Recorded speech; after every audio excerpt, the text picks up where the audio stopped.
ரெண்டும் சண்டை பிடிக்கும். காதலுக்கு இதுதான் பரம்பரை பழக்கம். செல்லும் நெஞ்சை அள்ளும்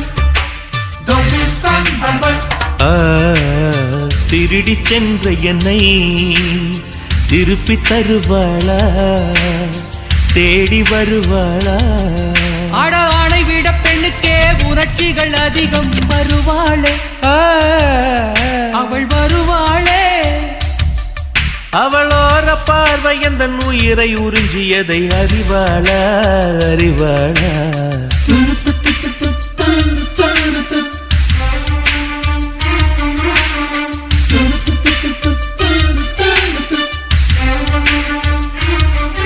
அவள் வருவாளா?